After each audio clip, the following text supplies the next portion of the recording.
तो फ्रेंड्स यहाँ पर आज हम एक और प्रॉपर्टी की बात करने वाले हैं जो कि प्रॉपर्टीज ऑफ लिक्विड में आपको पढ़ना है। और ये चैप्टर आपका चल रहा है जो प्रॉपर्टी ऑफ लिक्विड है। इसमें अभी तक टोटल हमने 9 प्रॉपर्टीज के बारे में बातचीत किया है। तो सभी की प्लेलिस्ट मिल जाएगी। आप लोग हाइड्रोलिक्स नाम से प्लेलिस्ट बनी हुई है, चैनल पर विजिट कीजिएगा। हाइड्रोलिक नाम से प्लेलिस्ट बनी हुई है, आप लोग एक बार विजिट जरूर कीजिएगा।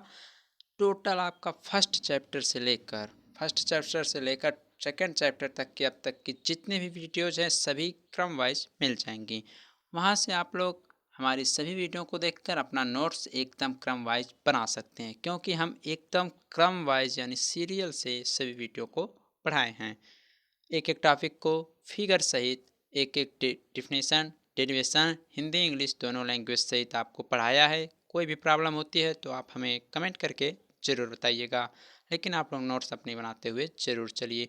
तो इसी क्रम में आज हमारा जो टॉपिक है, जो नेक्स्ट प्रॉपर्टीज है, वो है वेपर प्रेशर एंड प्रेशर, यानी वाष्प दाब और दाब। तो सबसे पहले आपको समझना पड़ेगा वाष्प दाब होता क्या है। प्रेशर तो अभी बता देंगे। प्रेशर आपको बहुत सिंपल है, प्रेशर यहाँ पर नहीं पढ़ना है। जो आने वाली जो चैप्टर है आगे, उसमें प्रेशर आपका एक स्पेशल चैप्टर ही है। प्रेशर है, उसका कई टाइप्स है, उसी में आपको चैप्टर समाप्त हो जाएगा। तो यहाँ पर केवल आपको प्रेशर का डेफिनेशन पढ़ लेना है बस। लेकिन वेपर प्रेशर क्या होता है, यानी वाष्प दाब होता क्या है, इसको समझना बहुत ही जरूरी है आपके लिए। तो इसको हम जरूर समझाएंगे। वाष्प, वेपर, वाष्प, प्रेशर, दाब, इसका मतलब क्या हुआ। मान लीजिए कोई वाटर का कोई पार्टिकल है, इसको हीट हम देते हैं तो यह क्या हो जाती है, इसको अगर टेम्परेचर इसका बढ़ाते हैं, इसे हीट देते हैं, तो यह धीरे धीरे धीरे धीरे यह वाष्पित होकर यह एयर में मिक्स होने लगती है, धीरे धीरे उड़ने लगती है, वाष्पित होने लगती है। तो इन्हीं सब क्रियाओं को जो हम करते हैं वाष्प होता है। इस पर जो दाब लगता है वाष्प दाब हो जाता है। लेकिन शुद्ध तरीके से इसका जो डेफिनेशन है उसको इस फिगर के माध्यम से समझाएंगे। तो बने रहिएगा हमारे साथ लास्ट तक। चलिए इस वीडियो को कर लेते हैं स्टार्ट। अभी तक स्टार्ट नहीं हुआ था, अभी तो बस ट्रेलर था। वाष्प दाब, यानी कि आप लोगों को बता दें कि अगर किसी द्रव के द्रवीय अवस्था से गैसीय अवस्था में परिवर्तन अगर करते हैं, मान लीजिए कोई भी वाटर है, लिक्विड है, कोई भी एक के मान लीजिए हम यहाँ वेसल्स बना देते हैं। देखिए आप लोगों को लग रहा होगा सभी वीडियोज काफ़ी लंबा हो जाती हैं। देखिए लंबा होगा ही, क्योंकि ऐसा ऐसा टॉपिक है तो लंबा करना ही पड़ेगा। अरे यार, आपको पूरा समझना भी तो है। मान लीजिए कोई वेसल्स है, इसमें लिक्विड भरा हुआ है, यहाँ से नीचे से हम इसे हीट दे रहे हैं टम उसके बाद मान लीजिए हीट हम दे रहे हैं, तो यह क्या करेगा, यह धीरे धीरे जो है आपका वाटर है, यह जो लिक्विड है, यह आपका धीरे धीरे धीरे धीरे वाष्पित होने लगेगा। क्या होने लगेगा, यह वाष्पित होने लगता है। तो कह क्या रहा है, कह रहा है किसी द्रव के द्रवीय अवस्था से गैसीय अवस्था में परिवर्तन को हम वेपोराइजेशन कहते हैं। यानी अभी तक यह देखिए द्रव अवस्था में था, जब हमने इसे हीट दिया तो यह किस अवस्था में गया, यह देखिए गैस की अवस्था में, यानी जब वेपर निकला तो वह गैस में ही मिक्स होगा, तो वह गैसीय अवस्था हो जाएगा।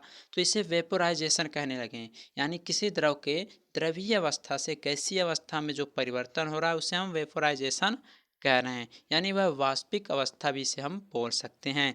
और वेपोराइजेशन का कारण क्या होता है, वेपोराइजेशन का जो कारण होता है वह लिक्विड की सरफेस से लगातार द्रव अणुओं का बाहर निकलना।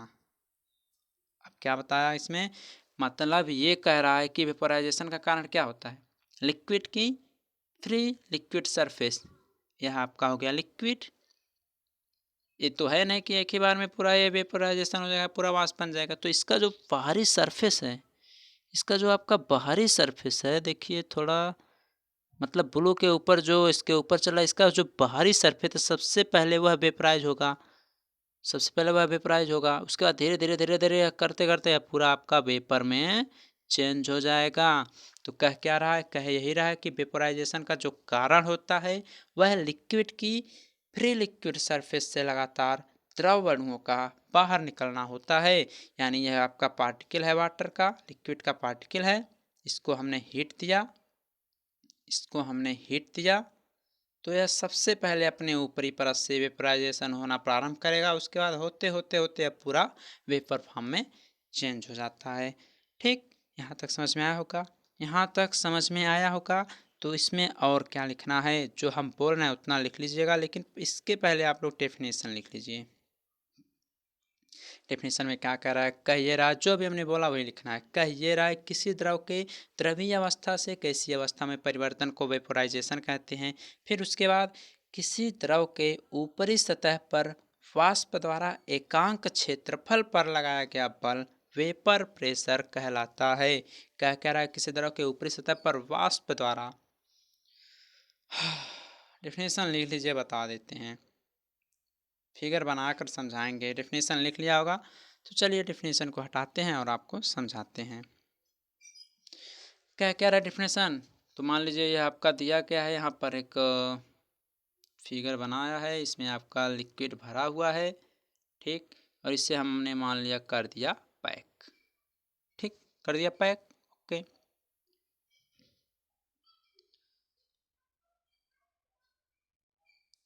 अरे भैया हीट भी दे देते हैं इसको, हीट जब दे देते हैं, हमने हीट दे रहा है इसको, ठीक। तो ये आपका एक वेसल है, यहाँ से इसे नीचे हम हीट दे रहे हैं, यहाँ से आग लगा दिया हमने। अब भी लगा लीजिएगा, पढ़कर आग लगाइएगा।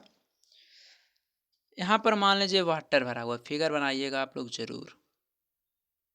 इसमें वाटर भरा हुआ है, ठीक। यह मान लिया हमने 20 डिग्री सेल्सियस पर वाटर इसमें भरा हुआ है। जो वाटर इसका टेम्परेचर 20 डिग्री सेल्सियस है, ठीक।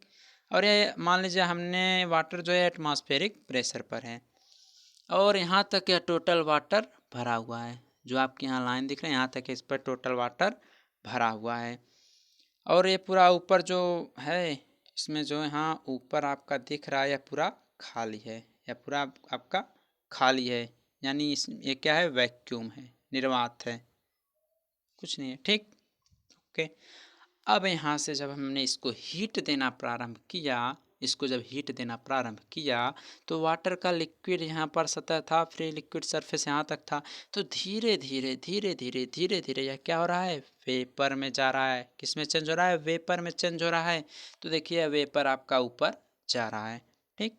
यह आपका वेपर जो है, वाटर जो है वह वेपर फॉर्म में चेंज हो चुका है, यानी यह वाष्पित हो चुका है। और एक बात और, जब यह पैक कर दिया हमने तो क्या वेपर आपका बाहर जाएगा, क्या यह वायुमंडल में मिल पाएगा, नहीं मिल पाएगा। तो यह फिर से इसमें आएगा, टेम्परेचर देते रहेंगे, फिर वह अपने वेपर फॉर्म से, फिर ज्यों ही टेम्परेचर कम होने लगेगा फिर वह अपने लिक्विड फॉर्म में आने लगेगा। लेकिन यहाँ पर इससे आपको कुछ नहीं समझना है, बस समझना ये है कि हमने वाटर को टेम्परेचर दिया, वह वेपर फॉर्म में चेंज होने लगा। तो अब डेफिनेशन का क्या कह रहा है उसको सुनिए। कह रहा है किसी द्रव के, क्या कह रहा है, किसी द्रव के ऊपरी सतह पर वाष्प द्वारा एकांक क्षेत्रफल पर लगाया गया बल वेपर प्रेशर कहलाता है। वाष्प द्वारा एकांक क्षेत्रफल ऊपरी सतह पर, ऊपरी सतह पर यहाँ पर आपको कुछ फोर्सेज यहाँ पर दिखाए गए हैं नीचे की तरफ, यानी आपका वेपर जो है, अच्छा देखिए आप लोग फिगर बना चुके होंगे, बहुत गूंजा गांजी हो जा रहा है तो थोड़ा प्रॉब्लम हो रही है, तो इस सब मिटा देते हैं, आप लोग फिर से देखिए। यहाँ तक टोटल लिक्विड भरा हुआ है, यह टोटल आपका पैक है, इसमें वाटर था और यह चेंज होकर यहाँ यहाँ वेपर हो गया, ठीक। तो कह क्या रहा है कि ऊपरी सतह पर वाष्प द्वारा एकांक क्षेत्रफल, तो ऊपरी सतह यानी द्रव का यही तो है ऊपरी सतह, किसी द्रव का ऊपरी सतह आपका यही तो है। तो इस पर कह रहा है वाष्प द्वारा, तो वाष्प देखिए आपका यहाँ ऊपर है, ये सब तो वाष्प ही है। तो ऊपरी सतह पर वाष्प द्वारा एकांक क्षेत्रफल, यानी कोई एरिया है जो आपका टोटल एरिया है, यहाँ तक देखिए टोटल आपका यह एरिया है इसका, इसके नीचे तो वाटर है भैया, तो यह वाटर है और यह जो है वाष्प है। तो इसके द्वारा एकांक क्षेत्रफल लगाया गया बल, यानी जो फोर्सेज आपके इसी सतह पर तो लग रहा है, और एरिया मान लीजिए कोई यूनिट एरिया एकांक क्षेत्रफल है, और एरिया तो टोटल ही सब है, ठीक। तो इस पर देखिए फ्री सरफेस पर आपका क्या लग रहा है, फोर्स लग रहा है। फ्री सरफेस पर आपका वाष्प द्वारा एकांक क्षेत्रफल पर लगाया गया बल जो है वेपर प्रेशर कहलाता है। डेफिनेशन के अनुसार आपने सुना है कि किसी द्रव के ऊपरी सतह पर, तो एक बार फिर से समझिए, द्रव का ऊपरी सतह यही है, ठीक। इस पर वाष्प द्वारा, वाष्प आपका यहाँ उड़ रहा है और यही वाष्प जो है द्रव के ऊपरी सतह पर आपका फोर्स लगा रहा है, ठीक। वाष्प द्वारा एकांक क्षेत्रफल, एरिया मान लीजिए कुछ इसका है, तो इस पर जो फोर्स लगा रहा है, बल लगा रहा है एकांक क्षेत्रफल द्वारा, जो इस पर बल लगा रहा है कौन, वाष्प, वही जो है जो बल लगा है उसे ही वेपर प्रेशर हम बोलते हैं। तो एक बार फिर से, किसी द्रव के ऊपरी सतह पर वाष्प द्वारा एकांक क्षेत्रफल पर लगाया गया बल वेपर प्रेशर कहलाता है। तो गाइस, आप लोग इसके पहले जो अभी हमने इस फिगर को अच्छी तरह से मॉडिफाई किया था, यहाँ पर वाटर लिखा था, कितने डिग्री सेल्सियस तक लिखा था, तो उस फिगर को बनाइएगा जहाँ आप लोग वेपर प्रेशर लिखेंगे। डिफिनीशन भी नोट कर लिया, सब कुछ नोट कर लिया, आप थोड़ा इसके बारे में कुछ और जान लेते हैं। तो वाष्प दाब, इसे हम स्मॉल p से रिप्रेजेंट कर सकते हैं, इज इक्वल टू होता है वाष्प का कुल भार, यानी जो कुल भार आपका उस फ्री सरफेस पर लग रहा है, बट्टे उसका जो एकांक क्षेत्रफल यानी एरिया है। तो small p is equal to capital P upon A होता है, जो कि वेपर प्रेशर का फार्मूला होता है। तो इससे भी नोट डाउन कर लीजिएगा इसके नीचे ही। और आपको बता दें कि जो साधारण तापमान पर जो सभी द्रव होते हैं, जो सिंपल टेम्परेचर, कोई भी टेम्परेचर आप लोग मान लीजिए, उस पर जो द्रव रहते हैं वो अपनी सतह के ऊपर हमेशा अणुओं को फ्री करके बना ही देते हैं भैया। वेसल्स है, इसमें आपका रखा गया है कोई लिक्विड, इसके अपनी सतह के, ये सतह इसका हो गया, इसके ऊपर अणु जो होते हैं फ्री होकर इसमें जब टेम्परेचर देते हैं तो यह वाष्पीकृत होकर यह वाष्पन की क्रिया को करने लगते हैं, यानी यह वाष्पित होने लगते हैं। और बंद बर्तन की बात करें तो बंद बर्तन ही हमने यहाँ फिगर बताया था, इसको पैक कर देते थे, बंद बर्तन हो जाता था, टेम्परेचर यहीं तक रहता था, मतलब वाटर यहीं तक रहता था, वाष्पित होता था, तो इसमें वाष्प आपका इकट्ठा हो जाता था। ओके, और आपको बता दें, इतना हो गया, इतना तो लिखना ही लिखना है, इतना तो लिखना ही लिखना है। आगे और क्या करना है, वेपर प्रेशर की बात कर रहे हैं भैया।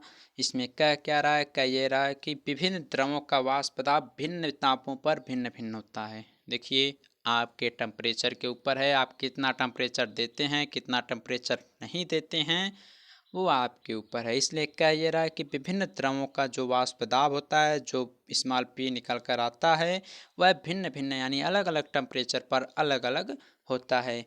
जब किसी भी द्रव को हम बताते हैं, आप लोग हमारी बातों को सुनिए, ध्यान से सुनिए, जब किसी लिक्विड को हम हाईएस्ट यानी ऊंचाई पर ले जाते हैं, जब किसी लिक्विड को हम ऊंचाई पर ले जाते हैं तो जो द्रव के तल पर दाब जो है वह घटने लगता है। सुनिए, जब किसी द्रव को हम ऊंचाई पर ले जाते हैं, जब किसी द्रव को ऊंचाई पर अगर हम ले जाते हैं तो क्या होता है, तो द्रव तल पर जो दाब लगता है वह घटने लगता है। अतः ऊंचाई पर जो पानी होता है, इसीलिए जो है आपका पानी है जो है, अगर हम ऊंचे ऊंचे पहाड़ों पर जाते हैं तो वह 100 डिग्री सेल्सियस तापमान कम होने पर भी उबलने लगता है, क्योंकि उसका दाब कम हो जाता है। इसलिए कह ये रहा है कि जब किसी द्रव को हम ऊंचाई पर ले जाते हैं तो द्रव तल पर दाब जो है वह घट जाता है। और यही कारण है कि ऊंचाई पर जो पानी है वह 100 डिग्री सेल्सियस से कम तापमान पर ही उबलने लगता है। बहुत ही क्वेश्चन आपसे सब लोग पूछ लेते हैं कि ऊंचाई पर जाते हैं तो जल्दी क्यों उबलने लगता है। ये हो क्या, क्योंकि इसका कारण ये होता है कि ऊंचाई पर जो द्रवों का उबलांक दाब होता है, जो इसका बॉइलिंग प्रेशर होता है ऊंचाई पर जल का, वह बहुत कम हो जाता है। इसीलिए वह 100 डिग्री सेल्सियस कम पर ही जो जल होता है वह ऊंचाई पर जाने पर उबलने लगता है।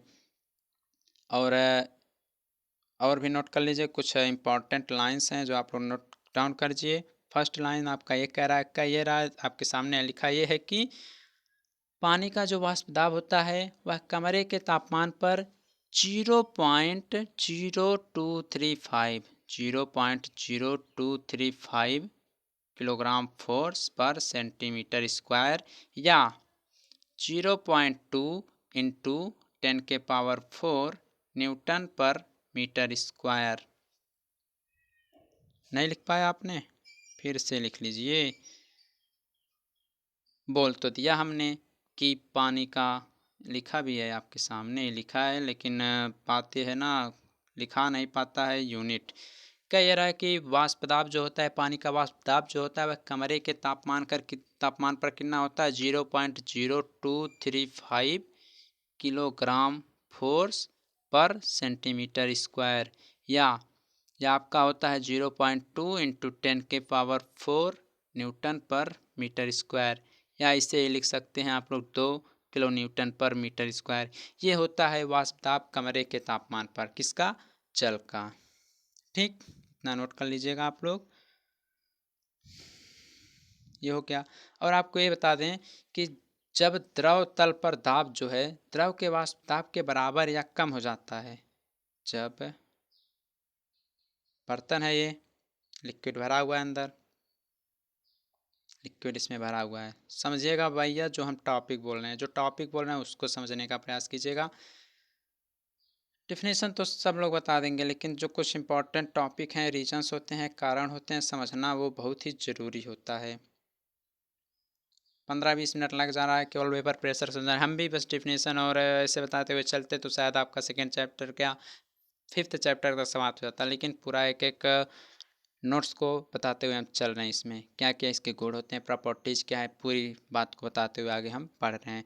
तो देखिए क्या ये रहा है कि जब द्रव तल पर दाब, द्रव तल यानी द्रव तल आपका ये है, इस पर जो प्रेशर होता है यानी कैपिटल पी जो होता है, इस पर जो प्रेशर होता है वह द्रव के वाष्प दाब के बराबर हो जाए। यानी ये जो प्रेशर है, ये जो प्रेशर है द्रव के वाष्प दाब यानी स्मॉल पी के अगर बराबर हो जाए या कम हो जाए, यानी इक्वल, और वाष्प दाब पर द्रव के वाष्प दाब के बराबर या कम हो जाए, इक्वल या स्मॉलर, यानी बराबर हो जाए या कम हो जाए, तो क्या होगा? तो कमरे के तापमान पर ही द्रव उबलने लगेगा। अब बताइए, अगर आप कमरे में हैं, किसी किसी कमरे में आप बंद हैं, वाटर रखे हुए हैं, अगर उस समय आपका जो द्रव तल है, जो द्रव आपका नीचे सरफेस है द्रव का, अगर यहाँ पर जो दाब है वह इस लिक्विड के, जो दाब है वह इस लिक्विड के, जो आपका बाल्टी या वेसल्स में रखा हुआ लिक्विड है, इसका वाष्प दाब के बराबर या कम हो जाए, यानी जो द्रव तल पर जो दाब आपका लग रहा है, यानी मान लीजिए वह P है, और द्रव के वाष्प दाब जो है उसके बराबर हो जाए। कि यार प्रॉब्लम नहीं, चलिए कोई बात नहीं, समझिए। कह रहा है कि जब द्रव तल पर दाब, यानी द्रव तल पर दाब आपका यहाँ नीचे लग रहा है, मान लीजिए कैपिटल पी, यही दाब जो है द्रव के वाष्प दाब यानी जो लिक्विड है इसके वाष्प दाब के बराबर हो जाए या कम हो जाए, तो कमरे के तापमान पर ही ये द्रव जो है आपका उबलने लगेगा, यानी वाष्पित होने लगेगा। तो एक पॉइंट आपको ये भी मिला, तो इसे भी आप लोग लिख लीजिएगा। ठीक, अगला पॉइंट ये कहता है कि तापमान बढ़ने के साथ साथ द्रव का वाष्प दाब भी बढ़ जाता है।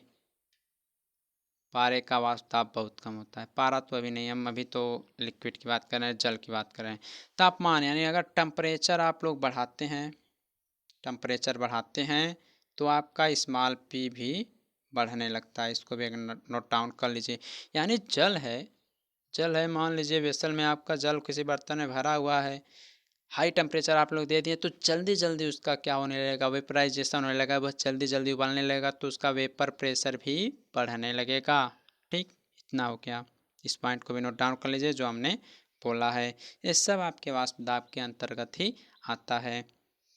अगला पॉइंट ये कह रहा है कि पारे का वाष्प दाब बहुत कम होता है, तो भाई ये पारे के ऊपर है, वो भी एक लिक्विड में भी आप उसे ले सकते हैं, लेकिन वो सही प्रकार से लिक्विड में भी आता नहीं है, लेकिन आप क्योंकि उसमें बहने का गुण होता है, इसलिए लिक्विड में उसे आप लोग ले सकते हैं। तो देखिए उसका भी जो वेपर प्रेशर होता है यानी स्मॉल पी होता है, वह बहुत कम होता है, किसका? Hg का, यानी पारे का। तो इसे भी नोट डाउन कर लीजिएगा। हो गया इतना? ठीक, अब क्या करें, अब आपका जो है यहाँ पर आपका हो गया ख़त्म वेपर प्रेशर आपका यहाँ पर हो गया ख़त्म। और यहाँ पर आपके लिए आ गई है एक सारणी, इसको नोट डाउन कर लीजिए कि कितने कितने डिग्री सेल्सियस पर आपका वेपर प्रेशर न्यूटन पर मीटर स्क्वायर में होता है, कितना कितना होता है। तो आप लोग इसे नोट डाउन कर लीजिए और लर्न कर लीजिएगा, हो सके आपके कहीं एग्जाम कंपटीशन आए तो वहाँ पर पूछ लिया जाए। ठीक, चलिए हो गया। अब आगे बढ़ें, एकदम बढ़ते हैं, कोई बात नहीं। आगे हमारा आता है प्रेशर। प्रेशर तो सभी लोग जानते हैं क्या होता है। वेपर प्रेशर बहुत कम लोग जानते थे, लेकिन प्रेशर बहुत लोग जानते हैं। प्रेशर का मतलब हो गया दाब। दाब क्या होता है सब लोग जानते हैं। The force exerted by fluid per unit area of the surface is called pressure, intensity और प्रेशर। मतलब कह ये रहा है कि तरल द्वारा किसी लिक्विड द्वारा सतह के यूनिट एरिया यानी एकांक क्षेत्रफल पर लगने वाले बल को हम दाब या दाब तीव्रता बोल सकते हैं। फिगर समझिए, फिगर बहुत ही ज़रूरी होता है। अगर फिगर नहीं समझा आपने तो कुछ भी नहीं समझा। मान लीजिए वेसल्स में आपका यहाँ पूरा लिक्विड भरा हुआ है, फ्लूइड है, तरल है, ठीक, इसमें भरा हुआ। क्या ये रहा है कि तरल द्वारा सतह के एकांक क्षेत्रफल पर लगने वाले बल को, कुछ इसका क्षेत्रफल है, कुछ इसका यूनिट एरिया होगा, इस पर जो फोर्स आपका लग रहा है, कुछ इस पर जो फोर्स लग रहा है, इसको हम बोल सकते हैं दाब या इकाई दाब या प्रेशर इंटेंसिटी बोलते हैं। तो डिफिनीसन इसका इंग्लिश तो लिखा गया है, हिंदी में नोट डाउन ही कर लीजिए। और प्रेशर के बारे में बहुत लंबी चौड़ी हम बात करेंगे अगले चैप्टर में। प्रेशर क्या होता है, गेज प्रेशर क्या होता है, एब्सोल्यूट प्रेशर क्या होता है, सब आपको अगले चैप्टर में मिलेंगे। तो टेंशन मत लीजिए, यहाँ पर थोड़ा सा डेफिनेशन पढ़ लीजिए, उसमें तो विस्तार से बताना ही होगा। और इसे हम कैपिटल पी से नहीं, सॉरी, स्मॉल पी से रिप्रेजेंट करते हैं। इज इक्वल टू होता है कैपिटल पी अपॉन ए। ध्यान रहे यही वेपर प्रेशर का भी फार्मूला होता है। ओके, तो गाइस आज के लिए इतना ही।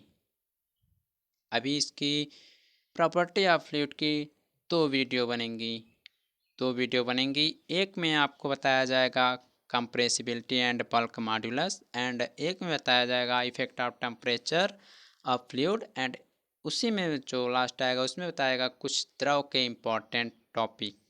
तो कुल मिला जुला कर इसमें अभी दो वीडियो और बनने वाले हैं इस चैप्टर की, तो वेट करिएगा। थोड़ा बीच में कुछ प्रॉब्लम हो गई थी जिस वजह से वीडियोस नहीं आ पा रही थी, लेकिन कोई बात नहीं, आपको रेगुलर वीडियोस मिला करेंगी। तो जाइए स्टडी कीजिए, अगर अच्छा लगा हो, समझ में आया हो तो अपने फ्रेंड्स के पास भी शेयर कीजिए, कुछ उसका भी भला हो जाए। शेयर ज़रूर किया करें, इससे जो है थोड़ा हमारा भी मनोबल बढ़ता है। हमारे जब हम देखते हैं हमारे लाइक्स बढ़ रहे हैं, हमारे व्यूज़ बढ़ रहे हैं, हमारे सब्सक्राइबर बढ़ रहे हैं, तो हमारा भी मनोबल बढ़ता है और आपके लिए हम टाइम से वीडियो प्रोवाइड कराने का प्रयास करते रहते हैं। तो ऐसा आप लोग ज़रूर करें, इसमें आपका कुछ नहीं जाता है, लेकिन आप लोग ऐसा करते नहीं हैं, तो करिएगा, ज़रूर करिएगा। आज के लिए इतना ही, मिलेंगे आप लोगों से हम अपनी आने वाली अन्य वीडियोज़ में।